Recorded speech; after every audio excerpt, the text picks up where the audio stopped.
Yo, we're back in the game, and this is not even a game.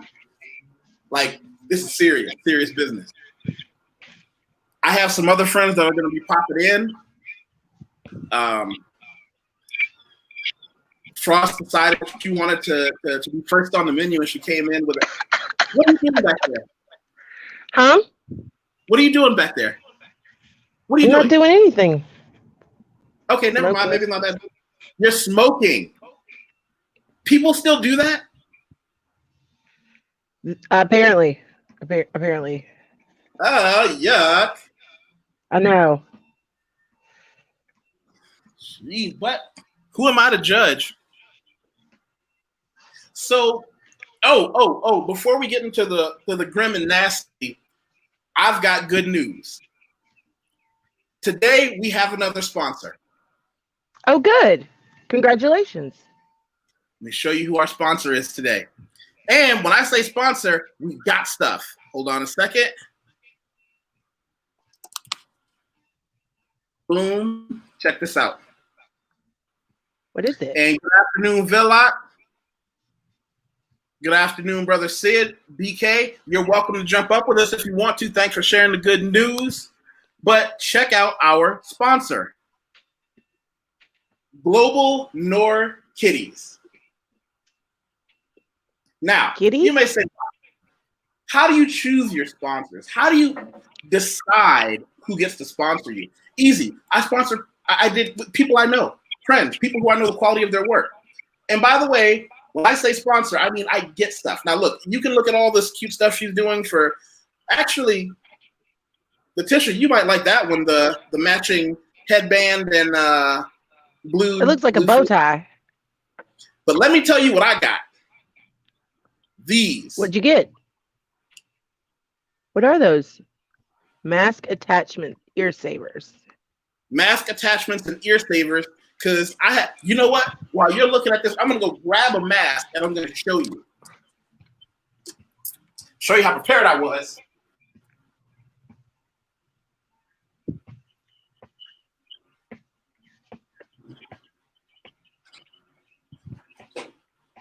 Prepared for masks? Now, I don't know what it's like where you guys are, but here in São Paulo, Brazil, masks becoming fashion statements are a big deal. So I'm able to go on the street with masks that are all the different colors. Yep. Watch this. First, I'm going to put her link here in the comments and say clearly and openly, buy stuff at Global Nor Kitties because I do. Bam. Sister Ebony. Brother Hafez. Looks like, hold on a second. Who's joining us? His camera is cool. There she is. Hey, Ebony. Hello. How are you? I'm good. So, did you guys see when I was talking about our sponsor being Global Nor Kitties? God damn. Okay. Now, I'm putting that there. Why? Because I get stuff, and I spelled that wrong. I should have said buy stuff, not stole, stuff at Global Nor Kitties, because I apparently cannot spell repeated battle. Somebody's echoing. Yeah, I tried to put my earbuds. Okay. There. So check this out. Fashion masks have been big business. She doesn't sell this. I bought this on the street in Brazil. But you see how I have to stretch to get it behind my massive skull, right? Yeah. Well, this. Open my genuine imitation Chinese knockoff San Renmu. Just got it in the mail.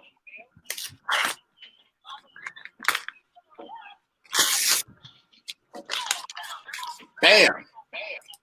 You see how big that is?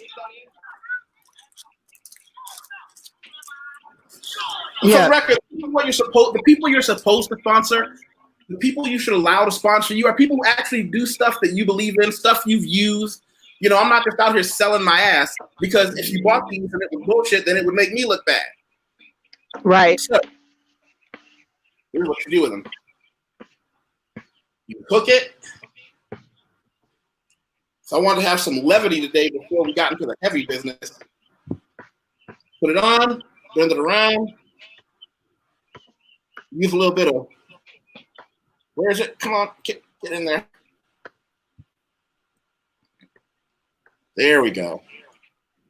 And it takes a whole lot of pressure off my face and off my ears, because it just makes the whole thing bigger. Boom. You look like a ninja. Well, thank you. Thank you very much.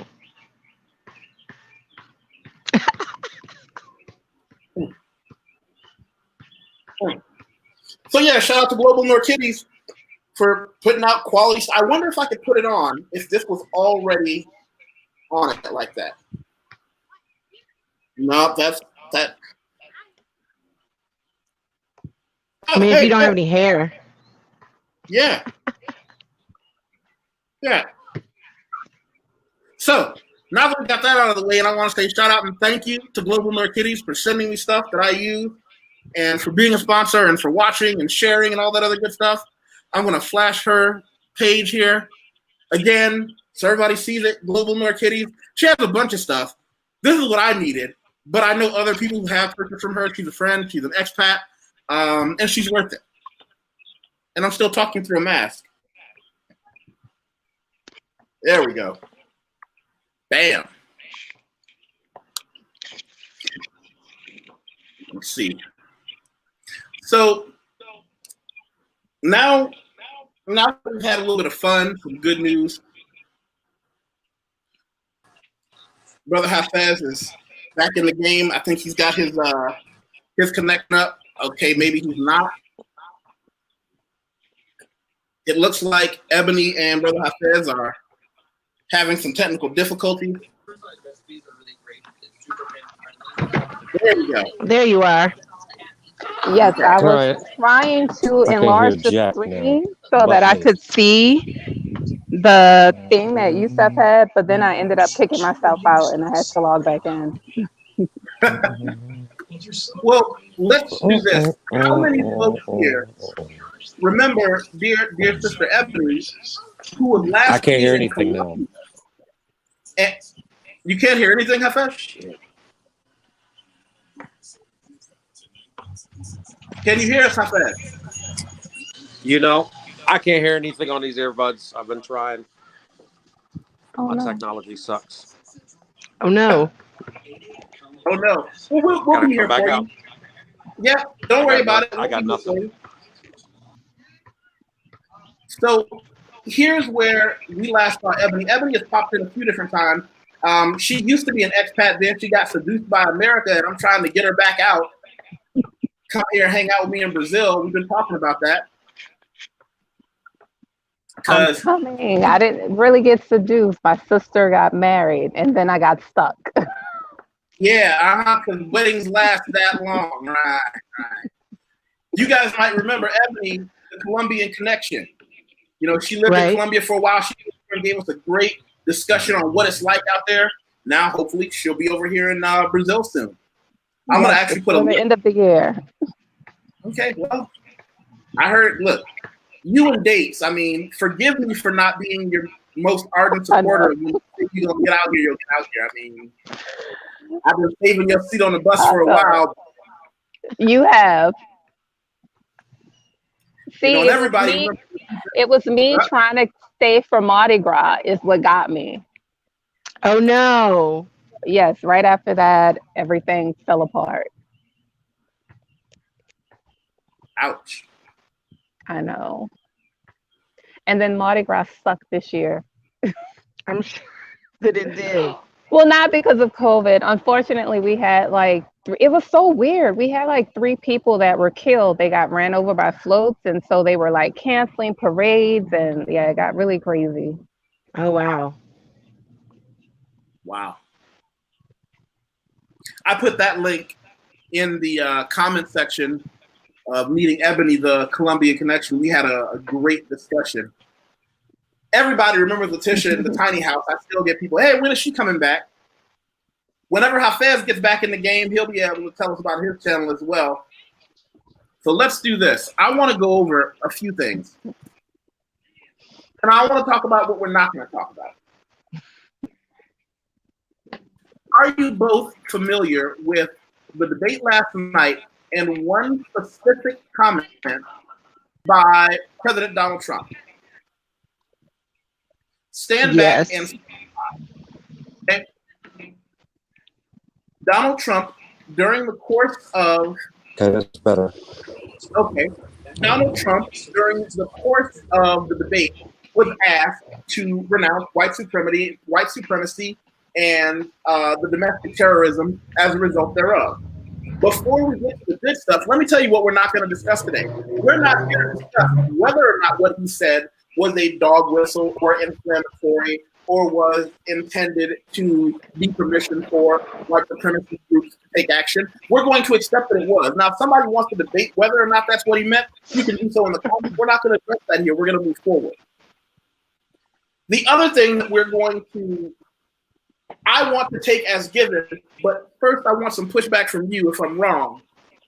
Do you see that as inciting violence, specifically gun violence, in the United States over the next couple of months, particularly if he does not win the election by a landslide? And I say that because, how you doing, Brother Estro? When I say that, it's been rumored that whoever wins, a lot of the political pundits want whoever wins to win by a mile because they don't want there to be any derision. They don't want there to be any maybe involved. So does anyone disagree that what he said, that call to action, so to speak, was a call to violence? I don't disagree. So we're all on that same page together, right? Yes, I think we are all agreed. Now, here's where it gets slippery on how I believe we can deal with that. You see, people who know me know I like guns in the United States. The Second Amendment, I mean, I firmly believe in it. I own guns. I had a license to privately carry a gun. I had guns in the house, short ones, long ones, heavy ones, light ones. They're fun. But I want to share a theory with you that an old guy shared with me who was also a gun person. It was called the surprise gun theory. Okay? The surprise gun theory goes this way.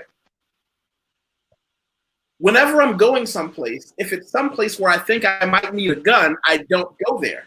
So that if I ever have to pull out my gun, I am just as surprised as everyone else because I was someplace where I didn't think I needed to have a gun anyway. Does that make sense or was I mumbling? So here's where I took a small nugget given to me by this old guy who was a gunner from way back, had all kinds of antique guns, modern guns. If his theory kept me out of trouble in the United States, meaning I never went any place where I thought I might need a gun. I just didn't. And I never had to draw my gun because of that. I think a lot of that had to do with me saying, I'm never going any place where I might say in the back of my mind, wow, I might need a gun for this neighborhood or this event or this party. I would just not go. So let's expand on that. If that theory kept me out of trouble there, would it stand to reason that why live in a country where guns are prolific and I might need one anywhere, even in the country? Is the answer to gun violence in America, for those of us who are able to do it, because we're not all able to do it, is the answer simply saying, instead of being part of that gun violence and wondering, should I need a gun and should I not need a gun and why I need a gun? By the way, I'm quoting myself here. I had an article that I wrote a while back called Why I Need a Gun, because a woman called me in the middle of the night and I did an article called She's Too Drunk to Hold My Pistol because she wanted me to help her get a gun after something bad happened. You think I'm kidding? I'm not. I got this call. So where do we go from there? I believe that if you're able to, if you're someone who can get out, why live in a place where you have to even take into account, should I carry a gun? Because every day I get more and more of my friends calling me saying, why exercising Second Amendment rights, I'm carrying a gun now. And my theory is just get the hell out. Why carry the gun in the first place? Why not be someplace where you don't have to worry about carrying a gun because the government, regular society, and the political establishment are such advocates of violence? Anybody can jump on that one first. I don't know if y'all can hear me. I'm having a lot of technical We difficulties. can hear you. But We hear you, brother. I see it a lot differently, because you got guns, you got guns. Everybody's that got a gun. Anybody who ain't got a gun at times will find times where they wish that they needed a gun. Problem is that we've got so many guns out there, and for gun owners, that's cool. Everybody, you got a gun at home, that's fine. But having to walk around, there's some places where, like, I remember Kennesaw, Georgia, way back in the day, when Black folks started coming into Georgia in droves, way before where it's at now. They mandated that it was a open carry environment, and now Kennesaw, Georgia is like 30-40% people of color. They're not really that big on that open carry thing, but it kind of exists. Problem is that we as people of color will always find ourselves in some kind of environment where we wish we was armed. And that might not be a great thing to say, but it's a real thing to say. I mean, I can't think of too many people of color who's ever gone through somewhere in America where they wish that they were armed. In most cases, clothes are concealed because, the fact that you walking around with a gun makes other people with a gun a little bit more nervous. And therein lies half of our problem now, because we got so many of them. Everybody's got it. See, I come from a generation where used to be a whole lot of people didn't carry them. This wasn't like cowboy time or something like that. You can, go around, and now we're in a real thing. We've got real weapons out there. We've got gun shows every week. We've got people that are legal enough to have them. And it's the first time in our culture that Americans are now having to deal with the mere fact that we can. And for a lot of other people that are out there of color, that it still makes people nervous. There was a saying, a person with a gun will eventually use it. Maybe in some cases, that's the problem that we have. This is a slippery slope right now because we're all nervous, and it's not like we're in the military. I'm, military-ish, but I don't see us in platoons or anything else of that nature. We fear each other with guns right now. And so it's a slippery slope with the whole gun owning, gun toting, gun carrying, gun displaying kind of rhetoric in America. I mean, on a daily basis. I live in Washington, D.C. It is illegal to have open carry guns if you're not working. That's basically the way they roll. Now, as soon as I roll out into Maryland and Virginia, it's a little bit more different, but the main thing is I'm still a black guy with a gun. And that always is going to carry a little bit of whatnot. Context. So, yes, that would be the word. I like that word. Context to it. We just can't, it's cute. I like to see more women open carry. I think it would give a better image of don't mess with our women when they're open carry. I think that's a more empowering thing for a lot of them to do, as long as they're I don't know, man. I've got trained. Well, yeah, trained. Yeah. And mentally stable. Because we got to watch that. Sometimes we got times where we've seen the videos. Or people turn back around and get upset and want to shoot somebody's car with them in it.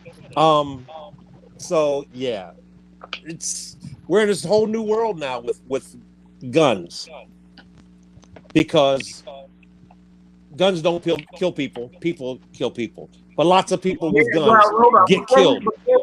Before we hand the microphone to somebody else, I will always push back on that statement, because guns make it a hell of a lot easier. To pretend that someone who wants to commit murder is going to commit the same number with a gun as they would a knife or simply bludgeoning someone to death, that's a non-starter. To pretend that that's true is not. That's not even. I believe that. I believe that. I give you that. But I'm speaking about ownership, of actually physically having it in your hand. There's one thing to have an assault rifle or shotgun, and I'm a firm believer in assault rifles and or shotguns and its ownership, especially for home defense. But open carry, I'm not going to walk down the street with my shotgun, to feel good about myself or to feel safer. And but with a handgun, I've seen people that just because they had a handgun use it, just because they had it. So there's a slippery slope there. People kill. Okay, well, let's do this then. Let's go to Letitia Frost. Go ahead. I want to hear your thoughts on this. Well, I mean, I live in a different environment than Hafez. I live in the mountains. I am a gun owner. We have chickens and ducks and rabbits, and we had goats and pigs and stuff. But I have guns because we use them on the farm. We hunt. I'm a really good shot, and all of my pistols match my yoga pants. So I love it. I'm here for that. Priorities. It's important. Hey. Yes. look, they have them in purple. They have them in Tiffany blue. I was like, if I'm gonna carry a gun, I'm gonna be cute. Oh, that's hot. Okay. That's hot. Okay. My gun matches my ensemble. Hey, there's such a thing as a barbecue gun, so it's not even that far. Okay. Indeed. Well, let me back up. I don't know if anybody even hears what I'm saying, but I don't want to interrupt anyone's going for it. Give me your thoughts on how I introduced this, on how I talked about why be in a place where you need the gun in the first place. Because I live in the country and I like that. I mean, I don't think the place. I think the feeling of what your statement about going places where you would need a gun is different than, gun ownership's pretty ubiquitous where I live, because the property that I live on is 32 acres. The property that I own is 22 and a half acres. There's bears, there's deers, there's raccoons, there's all kinds of stuff. We've had to chase, stray feral dog packs out of our chicken coops and everything else. So we have guns because we use them for not shooting people. Fair enough, but my question still becomes, as a whole in a country, especially a country that is about to become much more violent, specifically as a result of Donald Trump using a dog whistle for groups like the Proud Boys, saying, just stand down and stand back. And yeah, stand back and stand by is what he said. More violent is the answer. And for the record, I'm not talking about hunting, although that is totally, everyone, because it's the right, it doesn't matter what someone else's opinion is. I never want us to have to give a justification of something that is our right. What I will, however, say is on a social level, we are living in a country, and I'm saying hypothetically, I don't live in the United States anymore. I'm an expat. I'm a permanent resident in Brazil. I left because I didn't like that feeling of living in a place where you had to have a gun falling from trees. Say again? Right. Yeah, you're living someplace where you had to have a gun. We unfortunately live in a place where there are places where you have to have a gun. Just because. That's the reason why we sell lots of guns in this country, because we have lots of places where you have to have a gun. I mean, not just because we're, just a hillbilly redneckish type of person, but that we do exist in that too. I mean, you go to Chicago, there are places where you don't need to have a gun, but you're going to feel like maybe I should have a gun. But then there's places like going out where Miss Lady is out in the country where I might need to have a gun. it's a slippery slope because in America, there are places where you have to. The problem is with people of color is that having a gun publicly also carries this stigma where you don't have to worry about self-defense. You have to worry about defending yourself from the law, or the interpretation of it. Because one of the things that I do agree is that violence towards Black America is rampant. It's not just Black Americans who are falling victims to violence in America. No, it's not. What are you talking on what I said? Say that Are you again. talking to me? Yeah, you're out, right? I'm sorry. I didn't hear you. You froze for a second. I did not hear. Yeah, what you that's said. right. Okay. Would you please repeat the question for me? No, give us without my bias, your input on the initial conceit of why live in a city or a place or even a country where violence is so ubiquitous. Is the answer not more guns or force America to, which is never going to happen because we have so many guns? America is not going to simply give up its guns. Is it better to live in a place where the violence simply isn't everywhere? I think that's a difficult question to answer because violence is everywhere. It's just a matter of whether or not it's public. So as a traveler, I don't live in the United States right now. I am from the United States. I currently live in Brazil. I purposely don't go places where I find it to be violent. Like I don't purposely move, for example, into the favelas here where it's known to be run by gangs. It's known to be a drug area because, I don't want to die today. And I am kind of I am a gun owner. I am a permitted gun owner. I am also a sharpshooter. I actually have a credential for accuracy. So 100% for owning guns for a purpose. And that's a complicated issue. So this is kind of an awkward line of discussion for me because my family is very, very right-wing conservative. They are very pro-gun because we can. They're very anti other things that I support. I am not very right-wing. So talking about gun ownership and the purpose of having guns and things like that. I mean, for me, honestly, why do I own a gun? Because it's fun. I enjoy shooting for sport. I enjoy hunting. I enjoy having one for home defense. Now, have I ever actually used it for home defense? When I lived in Missouri, sure, we shot raccoons and possums and armadillos because they destroy a lawn. Have I ever actually had to defend my own home? No, and I hope that day never comes. Yeah, like I've never had to defend the house from people, but but bears. From animals, you were talking about bears and stuff, and I'm like, that's a good situation to have a gun because without one, you ain't gonna win. Like you're not gonna win against a bear. Well, I mean, I yell at them and they run away most of the time. So okay. they're scared of loud noises. I am proud to say I don't have a lot of experience with bears. I'm okay with that. So in terms of I don't think anybody moves anywhere where violence is on purpose. Like I don't think anyone goes to a new location and goes, I want to be in the middle of violence where I have to carry a gun because I'm afraid to walk home at night. Like for real, I don't think anyone actually does that. So I think you just kind of do with what your surroundings dictate.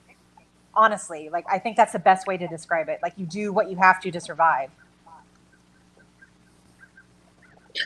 I'm at Sid Owsley. Brother Sid said, I'm in the DMV too. It only became illegal to have a gun in DC when Black folks took over the city.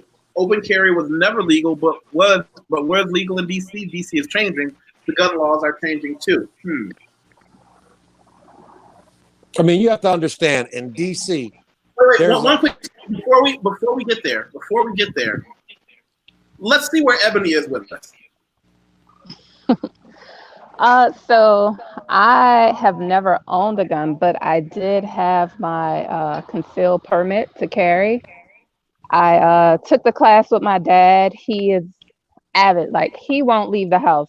He and my mother, they never leave the house without their weapons. So it's very interesting. For me, I never wanted to carry because I do feel like I would shoot someone. Like, no, I would. I know myself. Like, so look, I live. I mean, that's important. I live in New Orleans, and you know, at night, a lot of times if I'm alone and I'm under the bridge and it's dark and someone is getting too close to my car, like I'm like, shoot first, You got to ask get questions one of last, those like it's tasers. me or you. So I know carry that a I taser when spook. I travel. Okay, I spook easily, and I don't want to, you know, shoot someone, and especially in the wintertime, you know, you got this hoodie on, your hands in your pocket, you're getting all close to my car. I don't know what you're gonna do. So luckily, you know, I just kind of operate off of energy. Like you say, one, I don't put myself in places or situations where I feel like I would need to have a gun. And luckily, you know, I've never been in a situation like that. But it is interesting because like I said, with my dad, I think he goes a little overboard. Like I said, he doesn't leave the house without his. And so it's interesting because I think it was like last week we were having a conversation. He goes and he walks in our neighborhood park every morning and he carries openly. And so we were having a conversation because he was saying that some of the people were coming up to him saying that they were concerned about, you know, him carrying. I feel like it's not really necessary there, but I don't know. I get him. Like, so I don't know how much you guys know, but I live, like I said, well, now I live in the outskirts of New Orleans, so it's Jefferson Parish. And basically we lead the nation in like incarcerating African Americans. Louisiana leads the nation, and where I live in Jefferson Parish, we lead the state. And so he did have an interesting situation once where he and a neighbor had gone, and I think they had gotten it. It was like a BB gun to kill the squirrels in the backyards because we all grow food, and the squirrels were kind of running rapid, doing too much. And he was outside somewhere, like waiting for his friend to come out of the store, and he had the gun with him. And thank God his friend came because like someone had called the cops and they were like approaching him from behind with like weapons drawn because they see this black guy. My dad's from Alabama. He's like dark skinned. He has like free forming locks or whatever. So I mean, you know, for them, I'm sure he looks real crazy. So that could have been a bad situation. So Trust me, it wasn't his dreadlocks that made them think he was dangerous. I know if you know he's black, he has a gun, but I think that the hair adds to it as well for the overall appearance. But well, black guy, I can tell you, they hate me just the same. Shave my head south. Trust me, it wasn't his hair. Well, let me be this here. Oh, first, MC Worker said, yeah. Other than Yusuf, does anybody else have a YouTube channel? I know that we've got at least one other YouTuber here. I know I got one. I don't. Her name is Owl. Hi. I've got one too. Owl, well, you know, I'll share yours as well. I've got a couple actually. Owl's Odyssey, woman educator and nomad. Nice. Yes, I talk about a lot of different things on my channel. I do a lot of healthy cooking. I journal my weight loss journey. I've lost 43 pounds so far, and I chronicle that. I also talk about being a teacher around the world. I've lived in 4 different countries.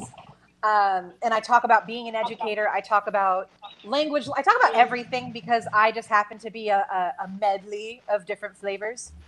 I am also very active on my Instagram, which is the same name, owls_odyssey. I post on that every day. YouTube was a lot easier before my computer was broken. But yes, I do have a YouTube channel. I talk a little bit about everything. Sometimes it's catfish that pop up in my DMs. Sometimes it is, like I said, education. Sometimes it's food. Sometimes it's... Oh, wait. I love should Black Panther Shuri be a Disney princess? Oh, yes. I talked about after Boseman died, in kind of an honor of him, I destroyed a lot of people's childhoods and talked about the legitimacy of Shuri as a princess and whether the role of Black Panther should be passed on to her. And, you know, well, it's canon. I think it should be. Is it canon now? Or is it canon in the comics? comics? Well, I mean, it's canon. Black Panther It should be. I hope I think that they it had to, absolutely they've should already be. been in talks about That's- about that. Has there? I've heard of. I have not heard official talks, but then again, I'm not up to date on everything. But yeah, I did talk about it, and I know a lot of people have agreed that it should follow the storyline. So yeah, that's me. Hi. And Brother Hafez, what is the name of your channel? I think it's under I think it's Hafiz Harris. At the other one is Who the Thunk at 01. It's a brand now. I can't get into it. So I believe it's Hafiz Harris right now. At Yahoo. I'm not really sure. If you were able to check on that, I'm on my phone, so I can't really. No, Oh, okay. you know Well, what? yeah, we'll have to find out your YouTube link shortly. We'll look for it. But yeah, so though we do have a couple of other YouTubers here, and hopefully Ebony will have one at one point because we'll talk about her travels and such. So let's go back to the central conceit, though. Are we all saying the same thing, except I'm saying it on a global scale? You're saying don't go places, don't hang out under bridges, all those things that we know can put us in danger. And my theory is, isn't it safer to live in a country where simply the overall number of guns is lower? I agree with that, but I don't think that's really feasible for everyone. Luckily we have a privilege where we can make that decision to say, you know what, I don't want to deal with this, I'm going to leave. But I don't think that's necessarily true for most people. They can't just say, oh, I don't like it here, I'm going to leave. Well, they could, but circumstances probably cloud their vision of what's possible for them. And their opinion of other countries in general. I That's think true, the idea of traveling in general, some people are very turned off by it because they have in their mentality that America is the greatest country in the world. But also going back to the question, I think it's important to comment on that people are dangerous everywhere. I don't feel like I'm more or less. Now, I have to speak from a place of privilege as particularly a white woman. I don't feel like my life is in danger because of the number of guns that are in the country that I am. I feel a daily danger just from being a woman, but I also know that my perspective is very different because I do live with a certain amount of privilege because of the color of my skin, particularly in the United States. So for me, I don't feel that the number of guns affects how dangerous I think a place is, but I know that I have a different perspective than at least the people in the chat because I've lived differently because of the privilege that I've been able to enjoy. And see, that was going. Oh, go ahead. I was just going to say. Oh, go ahead. I was just going to say that my experience being a Black person, although the only other country I've lived in was Colombia, and I lived in Cali, and in my opinion, they're experiencing the same things. Like Black people are being killed. So for me, I feel like wherever we go, we kind of have that common experience. Now, I do see what you're saying. There are countries who don't have such broad, I guess, gun carrying laws, and so that might make a difference. But overall, I feel wherever we are, we have that same experience of being killed by police and in the violence. So I don't know that changing the scenery will really change that. Well, but let's be clear about this. We're talking about not necessarily simply the concept of being Black people. We're talking about being safer as a Black American. I'm not here to say everyone's going to be in the same situation. But for example, by the way, I want to give you guys this real quick. BMT, Business Minded Talk, I know this guy. He's legit. He brings a lot of interesting content to the world, and I want everybody to make a point to give him, and I tell you everybody with everything else.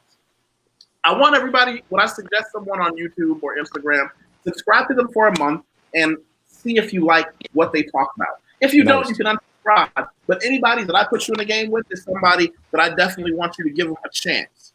Does that make sense? Mm-hmm. So Nice.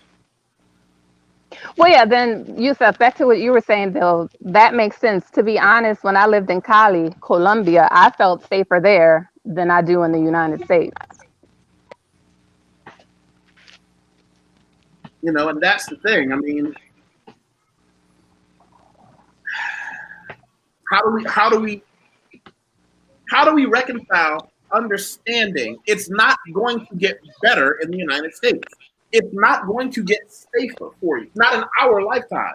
There's not going to be a situation where we can simply breathe that same crisp, fresh air of the people who don't have to worry about either the police or just remember.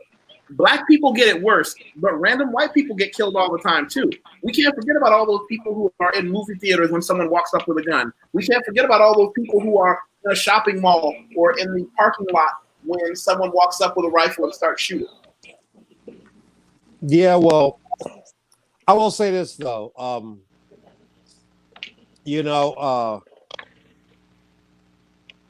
I grew up as a younger little kid. My parents were deep into the civil rights movement. I knew what armed being was. My parents used to take us out, all the kids out to the shooting range, and we would have to learn how to identify different calibers of guns. We would have to learn how to guesstimate the distances. We would learn our distances from the street signs in the street. There were lots of things that we had to get into at that time and era because it was a whole different time and era. Now it's a whole new game, but there's still some of the same players involved. I don't think that it's as dangerous as we feel sometimes. I mean, I've walked through some pretty dangerous places knowing that most people around me were armed, but because I am who I am, I didn't have to really deal with too many problems enough for me to be worried about being armed. But it's not that it's that much more dangerous. I think that it's better. It's a whole hell of a lot better than it used to be. Just the mere fact that there's a better chance that we can be found or to at least let somebody know where we are is a lot better than back in the Mississippi burning days. As far as, at least knowing how to be properly trained and properly licensed and aware that you taking on this persona of being an armed citizen of color has a whole lot of responsibility to it. We got enough people already out of fear. I mean, I fear it, even living here in the district. I fear going in, I call it the outside world, outside of the bubble. Even Obama used to call this the bubble, where as soon as you cross over, the chances of more non-believers taking attention to you just rises way too much. I mean, it really, really does. I mean, I've worked all the governmental things. I've been around the planet 1.5 times. I've got a lot of other stuff, but I've had many a time that I get into some of these small little counties or something like that and just know that all it takes is, and then having to explain to them, no, sir, I have a weapon in my glove compartment or this, that, and the other, and knowing that it could go, yeah, it's still better. It's still better. And people know that there's a lot more of us that are armed. And as long as we can identify, know the law, know how to quote the law when needed. Here's the thing. When you say quote the law when needed, I want to be clear. The time to quote the law has never been during an arrest. Yeah. Oh, no. I was just going to say that. Yeah. Look, I served in the Louisiana legislature, and while I was in office, I had a cop stop me and pull his weapon on me for speeding. So, yeah. I mean, you can know the law and be right and still be dead. And what good does that do you? Yeah. But it's still better than 1964, 1948. It's still better. Well, I wasn't around then, so I can't speak on that. Well, but I believe you. I heard. Right, I heard. Resources. I'm going to paraphrase badly. Yeah. I'm going to paraphrase Malcolm X badly. if a man stabs a blade into your spine 9 inches and pulls it out 6, what does that really mean? Nothing. Until I can not have to qualify, I'm safer now than I was 10 years ago. How about I don't have to worry about being murdered? That's what I feel like we made progress. You can't beat your spouse 7 days a week, reduce it to 3, and be called a good person. And he agrees with me. Whoever's yelling in the background. Yeah. Oh, yeah. Right on, my brother. Right on. That's my 4-year-old. I will So say he this though, understands. and maybe because I also adamantly come from that era or whatnot, I cringe now more than ever when people quote a lot of our leaders and whatnot of that time, because there were people who made quotes of some of the speeches he made in 1962, stuff like that, and even though they seem valid, what's happening, Shorty? Even though they seem valid, 1962 and 2020 are totally different things. I would love to bring a lot of them back and let them speak and give you newer things as to what, because it feels valid because, we all have that post-traumatic slave syndrome instinct in us. We all have it. It's a natural thing. But at the same time, using those things from that era to this era really doesn't change. I knew families that and moved. I actually visited as a kid. Our family visited the Move family, and all of them was armed, and all of that up there in Chicago. Detroit. No, Philly, or whatnot. And I remember when they blew those blocks up, and the whole nine. We're in a whole different era. I know it might seem like racism is racism is racism is racism. From Emmett Till to today, but it's a whole different kind now. And in some cases, we overly used a lot of the phrases in its contents, as the way it should be here. Well, let's go on the opposite. And if you're the oldest member of our panel, Howell, you're the youngest. What changes have you seen in your lifetime? I think that's a difficult question for me to answer, because I don't want to keep bringing it back to race, but I grew up in a white neighborhood in the middle of the country. And then I moved to Las Vegas, where I lived in kind of an uppity neighborhood just because of my parents and the fact that I do have parents that are racist, period, full stop, end of story. So I don't know if I have a perspective that's fair to say what I've seen changed in my lifetime, because for the first 13 years of my life, I didn't actually know that Black people existed. And that's a genuine statement, because I never saw people who had a different skin color than me. So and see, that's what I was looking for. That's what I was looking for, because a lot of us forget that there are people born every day into situations where they don't have the courage to say this is a racist situation, and maybe I need to educate myself out of it. Every generation want to believe the next generation will decrease the violence towards this, and they're not. And Ebony, you're in a legal August body. What do you see on the ground with the concept of violence specifically geared towards the flame that President Trump is fanning? Wait, can you repeat the end of that? I couldn't hear. Specifically because you are part of an August body of the government, I believe, the legislature. What have you seen with the flames of violence just in the United States that President Donald Trump is inflaming? How have you seen that affect people on the everyday? And does that inform your decision to leave again? Well, I don't serve anymore. To me, I had an interesting experience. So growing up in New Orleans, this city was 80% Black. So I didn't really experience racism until I went to college. I attended Louisiana State University, and there I did meet white people who had never met a Black person until they came to college, ever. I'll never forget this white guy from Bonky, Louisiana, which I had never even heard of. But he was he was from Bonky, Louisiana. I had never heard of this place, but he was like, I'd never met or seen a Black person in real life until I came to college. But I mean, there are places like that, those little rural small towns where it's just a bunch of white people, and I guess they don't see us.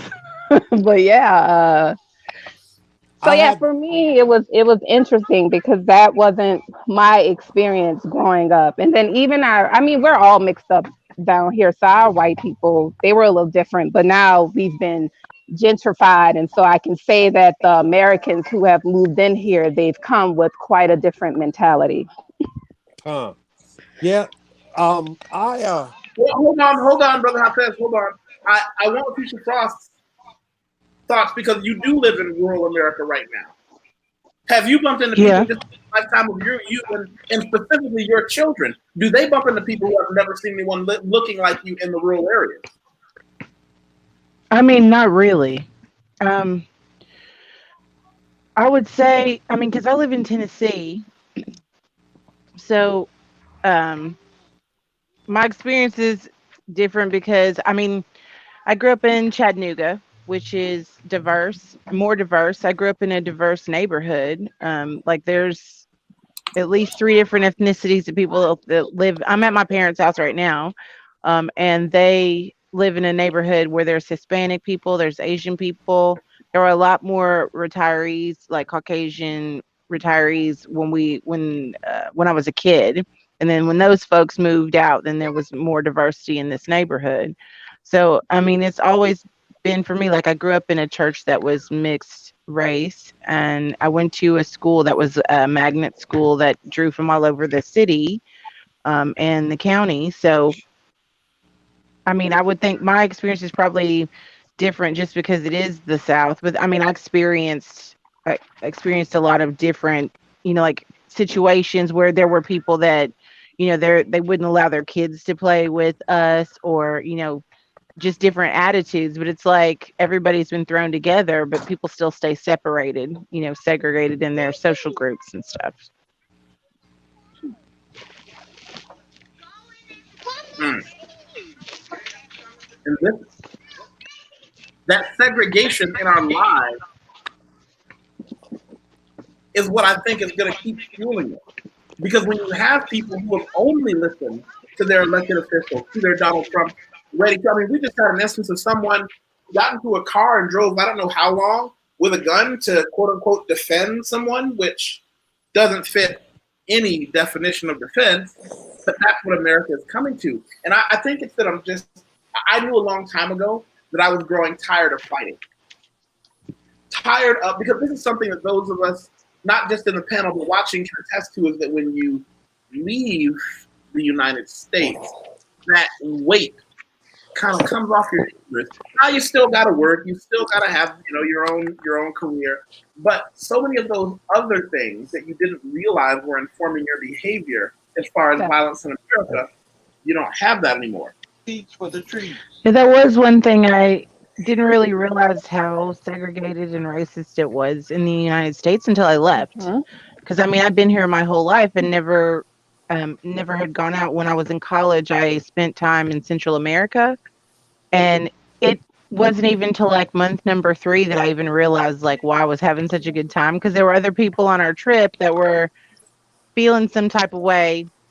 And we had a meeting like with our cultural coordinator or whatever, and a lot of the younger white girls on our trip were complaining that every time they went to a store they were getting followed around, and that people were overcharging them for everything, and like why would people treat them this way, and we couldn't understand. And I started laughing, like belly laughing, because I realized I was having the best time. I was like making friends, I was speaking in Spanish. It was like, I'm a student, I'm drunk, I don't know anything, help me, like, and people were really nice. And that was when I realized that was what the difference was, because I'd always been in the United States, so I didn't have anything to compare it to. And then coming back here was like culture shock reverse, because then I noticed it more, because I never, like if you grow up in an environment, all of that treatment is normalized for you. And so you don't have, does that make sense? Like, yes, you don't that was even my know. experience in Colombia. I had a grand time. The white people were getting robbed because they're obvious foreigners. They were the only people that I knew that got robbed. I mean, I knew this one set, they got robbed twice the same night. But yeah, Right, and I like never had one a of the girls on the problem. trip. One Well, of the girls on the trip got mugged. They stole her phone and all this other stuff. But it's like they were walking around in the place like they, first of all, were Hmm. tourists with all their flashy, like, True. smartphones weren't even a big thing in Central America when I went. You can't be walking around with your new iPhone just like talking all loud and being ridiculous in another country. Somebody just ran True. by and snatched her stuff. well, that's the And American. everybody is right. Everybody also assumes that Caucasians from America have money. I was just like, my backpack for travel, like I took a dirty backpack, like scruffed it all up. I would walk around in the middle of the night. Like people just leave you alone because they think you're Yep. crazy. Well, Well, for me, luckily for me, Colombia has the third largest African population, so they just assumed I was One of Colombian. them. And Yeah. Right. yeah, and Until it's that same colorism, like, oh, you're black, you're poor, you don't have anything. So it worked in my favor.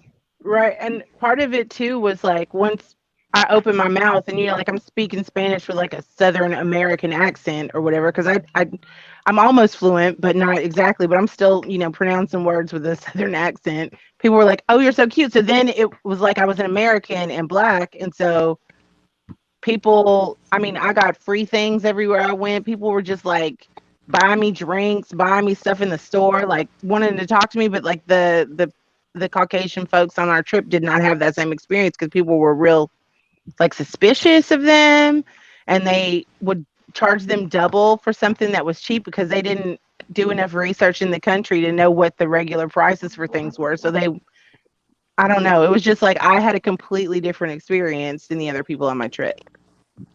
well, I here's the thing. This is Go where ahead. Brazil is a little different. And Al, you can tell me if you agree or not. It's awkward in Brazil because there's this racism exists everywhere, especially in the world. Brazil has the largest population of black people outside of Africa, but there is this strange intersection between race and poverty. Like, if you're poor, a middle class, there is no middle class here. The middle class doesn't really exist. And stop me if I say something that your experience hasn't led you to, Al, because I don't want to be the only one claiming to represent Brazil. If you're poor, you're just totally screwed, no matter what color you are. A middle to upper class black person, which there aren't many middle upper class anything, their life is so much better than everybody else's, even though they're black, because they don't live it like I live in a place called Bexiga. I'm not in a situation where when the police pass by, they're looking to throw me against the wall. I'm just another black person there. But that's an issue of wealth disparity, not necessarily with colorism. And that's a very hard thing to parse out. I want to do a video on that, but I don't want to do a video on that until I'm fluent in Portuguese so I can say I've read more on the issue. I don't want to be one of those people, you know? I came from a whole different kind of awkward. So getting back to that question you were asking about how much has changed or whatnot, my family was really, really big in the civil rights movement. I mean, I remember getting kicked out of school after telling them what we did for the weekend when I told the teacher that, we got on a plane and we went to the West Coast for an event. And then we were in Detroit for another event and then back home in Pittsburgh, and I got kicked out and my parents had to come back and say, look, why did you kick this kid out? And he's like, because he's lying. I had the Pan Am collector's little bag in my hand, and it didn't really matter. Just, this little inner city kid, ain't no way in the world he was on a plane and had been all over the country and then back, And funny thing about that was that particular trip, when we went to Detroit, we were in Aretha Franklin's father's church, having that Black Panther, Black Power meeting that turned into a shootout. And my mom, who was pregnant with my sister, who's now one of the first youngest black female municipal judges in the state of Georgia, she was pregnant with her, and I were ducking bullets under the pews during that event. And we went through the whole experience with, people shot, them holding us in the church until morning and, then taking us to jail and a lot of other things like that. And, and all I had, on a memory was that next day at school, and this teacher having no idea that we were a part of an historic event, from there. And saying all of that goes fast forward to, I remember I took 2 trips to the same place, to the Dominican Republic. First time I went was in the 80s. early mid 80s, and it was a whole different thing. They were still trying to wonder if Christopher Columbus was buried in Santo Domingo. But I remember on this trip, I used to piss off all of the other white American travelers because I would ask the guys interesting questions. Like they wanted to, oh, how is this? I'd be like, well, how is the life here? And I would hear how they would say, the only way out is to play baseball, things like that. How, if you don't do that, then you're on these other plantations that nobody sees that exist down there. And then it never really dawned on me much about asking about their neighbors. So the second time that I went was around the mid 90s. And it was a whole different thing. These people had bought up all this, and it got to a real big tourist attraction thing. But I would stay an extra day and hang out in the city, and then ask people questions and stuff about the culture and whatnot. And that's when I saw this difference between how they treated Haitians and themselves, and I was like, but I can't tell the difference. And things like that. And it was really deep. I mean, real deep. No, stop. And and I'm saying all these things to say that what I think is the best thing for most people of color in America is they have to travel abroad. Travel abroad to places where people are of the same hue or color in mass, and literally do that. Once they get off this dirt and really get a chance to see other places, the first thing that they'll notice is that as soon as they get off the plane or the boat, they're recognized as Americans.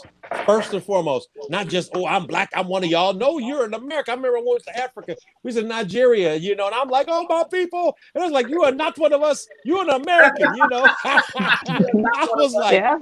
Okay, but I was like, but is that a step back? And, and then I had to hear them talk about, you are an American, yes, we're all black. You're an American, I'm a Nigerian, and those are Bush people. And I'm looking at them, looking at their own people, and literally, like you were saying about Brazil, and they were able to tell, see, they were poor. Those are Bush people. And I was like, wow, we got a different name for them here in America, but okay, I got it. And just the understanding, there's too many of us who don't have that understanding enough. It really does change how and we need that, because I think that's what's preventing us from actually commanding more of our identity here in this country as whom we are. Because in a lot of cases, what we see as privilege from a lot of the, whiter people of America or whatnot, who tend to walk around, they walk around with that also with that experience of having traveled. And so they feel more emancipated. They have a different sense of ownership and identity as an American once they're back on their own dirt, that a lot of times people will confuse with preference or whatnot. And I think that's really important. Let's do this then. I want to cover two things. One is we've been doing a lot of talking about getting out of the United States as an option. And I think Brother Hafez has found what may be a happy medium that can see that at the very least, if you're not saying leave, you can simply make the decision to go see it, someplace, to spend however amount of time you can, be it a month or 2 weeks or whatever, to go to another place and see if that's an option for you, because perhaps my absolutism isn't the right idea. Now, I say that to say this, for a lot of people who don't know, and I'm going to put my link in the comment section. I help people get to Brazil. I have an expat relocation services business.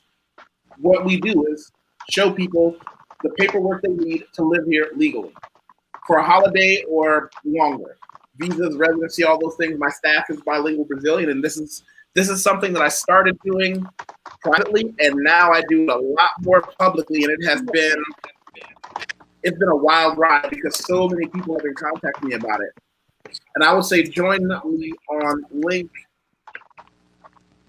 and I'll put my LinkedIn address here for anybody who wants to get that. Oh, I got a question for you, and Al, and in Brazil. I really do. I've been thinking about this. I'm glad you mentioned this. So I remember looking back, they were talking about right around the Reconstruction era, and whatnot, a lot of Southerners and whatnot decided that they were going to move, and a lot of them went to Brazil. I was wondering if you see any signs of some of those people who've culturally, can literally go back to that era where they left, America right before, the Confederates lost, and they moved to Brazil because they said there were large droves of them. Making nests for these things. I was wondering if you've I met know the any of those article you're people. talking about. And how you doing, Ezra? The thing about that is there was an article that keeps popping up every now and again about these people from the Confederate Army that moved to Brazil. That city, I think the name of that city got changed to like Americana or something like that. But the reality is those people were blended into Brazilian society generations ago. Do I believe that that area is more or less racist than any other place in Brazil? I don't know, but I know they don't walk around with Confederate flags, and they seem to have been amalgamated. Brother Phil Ray and I are probably going to have a discussion about that on his channel or mine. You're welcome to stop by, Brother Phil, and we can talk about all those weird questions that people have on things they read in Brazil, and we can give them from the perspective of people who live here with boots on the ground. And as we start to wrap this up, as Brother Hafez gave us his final statements, Al, do you want to come in next and give us some of the things that have been going through your mind as we wrap this up and bring it home? We went through a lot of topics very, very quickly, and I'm going to admit that I struggled to keep up with a couple of them, particularly the last one, which was a question directed at me, and I'm like, I have no idea what he's talking about. So I'm willing to admit that I was lost. I kept my cool, though. I looked like I was following. I did not. You I did was good. completely You lost did with good. the question. So for that, I apologize that I don't have any quips or anecdotes for you, but I was completely lost with the question. Well, you know what? We'll be doing this again. Let's go to Letitia Frost. So, final statements on the original discussion about what our reactions are to the current sitting president not condemning white supremacy. I think that we all need to gird our loins for whatever's going to come next, because I think it's a really interesting time to be in the United States, but it's also like we don't know what's going to happen after November 2nd. I don't know what that noise is, but it's real. I would say that we definitely should be prepared as best we can. I have a friend who is a filmmaker who is making kind of a documentary right now about the last month in America before the presidential election, because Nice. after that happens, something will change. We don't know if Biden's going to win, if Trump's going to win, if Trump wins, what's going to happen, if Biden wins, what's going to happen. So I think that there will be a big shift coming, and we're all going to try and do the best we can to be prepared for that. If leaving the country is in your plans, I suggest go ahead and getting your passport ready now if you haven't been, because the process is a lot longer. But other than that, good luck, everybody. And for the record, you brought up something called gird your loins. I want to show everybody where that came from. It is exactly what it sounds like. To gird your loins means whatever you're wearing, you might want to tie them into something to protect your genitals because you're about to get crazy. So that's how a man in the past, when they say gird your loins, it means you might be walking around in your regular everyday attire. But when the fight breaks out, you need to wrap that bad boy up, keep your balls from swinging, and grab your sword because it's time to go to war. I learned something new today. Today. This was the day. Yes, so did I. So I know that you shared earlier everybody's YouTube channel, if they have one. Does anybody else have any other projects that they're working on? Because I'm still working on Smoky Mountain Hoodoo Conjure as well. I'm playing with a thing called WNDC NDC, which kind of stands for We in the Crib and You Ain't. And I think, and it's on my Hafiz Harris page right now until I decide to just go to make a whole new identity for it. Inside. And I'm going to make it a point for everybody to also see. Yeah, I put that link in there and said, wow. So now, Brother Ezra, whenever you need to gird your loins, you can pull that PDF up. Be like, hold on a minute. Let me gird my loins. Let me gird my loins. You just don't seem to understand. Right. I'm using this. You better gird your loins. Definitely dropping that on someone. Gird your It's the loins. new hashtag, guys. Yes. So tell us about hoodoo culture and what this is. That's my Etsy shop. I make wildcrafted items, cool. that African diaspora items. I make floor washes and incense and herbal blends, and all of the ingredients are organic or wildcrafted from the properties that I live on in the Smoky Mountains of East Tennessee. And so if you go, so I have a Facebook store, shop, and then an Etsy store. And so Smoky Mountain Hoodoo Conjure is my brand. And when we look it up on Etsy, we just look up, what is it, Hoodoo Conjure?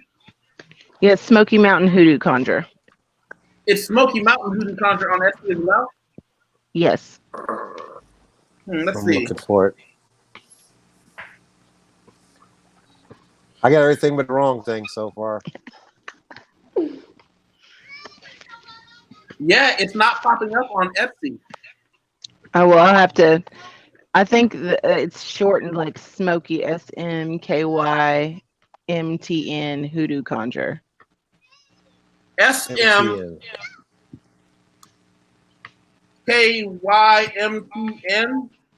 Mm-hmm.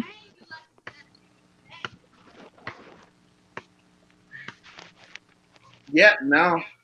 I'll have to pop you the link over. Every time I've tried to get out of this window, every time I get out of this window, it kicks me out of the chat. Oh, I've kicked myself out like 5 times. I know, same. Pressing the wrong buttons. I was trying to respond to someone in the chat that mentioned that they were from Alabama. I wanted to say that my dad's from Pritchard, right outside of Mobile. Oh, and yeah, trying to comment on that, I booted myself out at least 3 times. Wow. I think that my earliest memory of Alabama is going through there. We were going to Panama City for an event with my parents, and they have those White's gas stations. Yes. And I was like, I don't know if we're supposed to go in there. Yeah, man. Because all it says is just a big black sign that says White's in white letters. And I was like, this is way out in the country, and I'm not sure if we're supposed to stop there. Yeah, it was always interesting for me going there, even though it's only like 2.5 hours. But with New Orleans being the black city that it was, that was so foreign to me. Like whenever we left outside of New Orleans. Yeah, and driving through Mississippi, I still don't like driving through Mississippi. Ebony, wrap it up with your last bits. Let's see. Yeah, because we were all over, but I think the question or the topic was supposed to be about why do we stay? And Ms. Frost, you had spoken about this earlier, and I totally agree. So as Brother Youssef mentioned earlier, I was living in Cali, Colombia. So I came back to New Orleans last August to help my sister out with her wedding, and kind of ended up getting stuck here. And just with everything that's going on, I'm just like, why am I here? Like, I'm so ready to leave. So I'm about to get serious about this, because I just feel like I didn't sign up for all this. Like, it's so exhausting, and you don't realize until you live somewhere else where you don't have to be Black and have the Black experience. You know, you can just be you. And Brother Hafiz, I think you had said, Hafiz? He said he defines you as American first, not Black first. Exactly. You're Black and that's first. the thing, because with the Black Colombians, I'm like, oh, we brothers. And they're like, they do identify with you being Black, but you're always American first. They always see you as other, like you're the American. That's definitely true. But yeah, last closing parting words is that I'm going to try to get out of here before I had a good law professor, and he would always say, before the defecation hits the ventilation. So Yeah. I'm gonna try to get out of here. Being back a little over a year now, I'm like, why am I here? Like, I don't have to do this. I got a couch. It's a small couch, but it's yours. You can just be like, why? I'm on a plane. We'll figure the rest out. Yeah. So Nice. Also, as we wrap this up, thank you to BK because he reminded me of something interesting that's happening today on my Patreon. And a lot of you here are also people who know my Patreon. Patreon is where I share information. It's not necessarily the most fun. Patreon is where I put a lot of the information about business, about travel, about a lot of those things that we are going to need, specifically for success. They're not nearly as much fun as we're having here. But I've had a lot of success with that. And tonight we're having a roundtable with the people on Patreon as a business roundtable, and we're going to be sharing some opportunities with each other. These are things that I do for my clients and a couple of the businesses that I have. So everyone who's watching this, you should have already received a confirmation email. You should have already known, hey, this is what we're going to be doing tonight. If you haven't, there's a flying something. I'm going to say join us on Patreon. We go on in about an hour and a half. So if anybody wants to be part of what we're doing tonight, you should definitely get on that. We're doing that for about an hour to an hour and a half of concerted sharing of information and opportunity for each other. You know. Well, let's do this then. I want to say thanks to everybody who.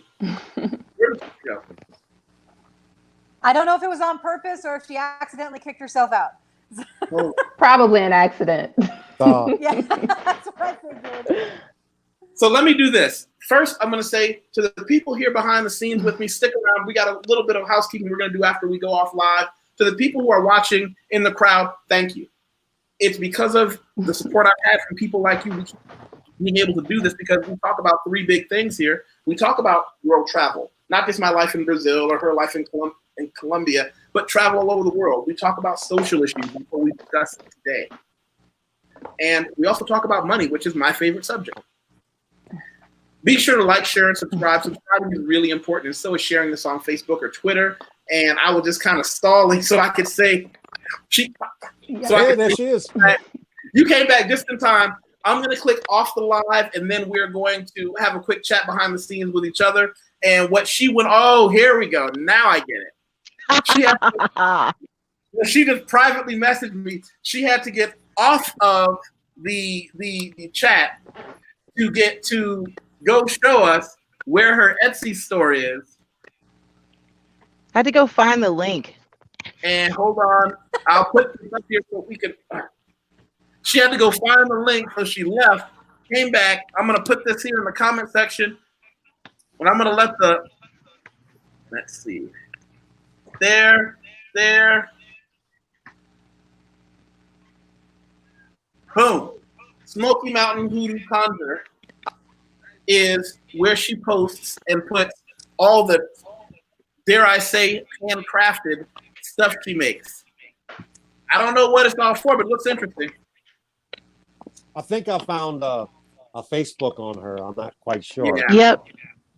Okay, cool. Yeah, Maya Aromatic Soap, Ocean Aromatic Soap. Soap is for the bathtub, right? Yep. Fast Luck Money Draw, Custom Conjure Working Toolkit. A Black Lives Matter Say My Name. Oh, let's look at this one. This one looks good. Hold on. It's a Black Lives Matter. Hold on a second. Those are soy poured candles. We do custom scents. The proceeds from the candles go to Pitch Black in Knoxville and Black Lives Matter in Nashville. Wow. I'm going to share that here in the comments so people can go directly to that one. They want it. Hey, that slow burn wax, the kind of stuff that don't burn when you pour it on people. I mean, not like. Oh, that's not it. That's not that one. That's not that one. Okay, so Okay. like if you're gonna do wax play, you need to use either. Hey. I'm sorry, it just It's came not up. for this channel. I'm just saying, look, black dye is not the one you want to use because that like it changes the melting Not point for when this- you know add what? the We can do colors. that on flip channel, Hafez, so that when you get kicked off YouTube, My bad. Look, You know, Hafez, you can message me privately. I will do just that. yeah, let's not get you kicked off. Matter of fact, let me That's take a whole different conversation.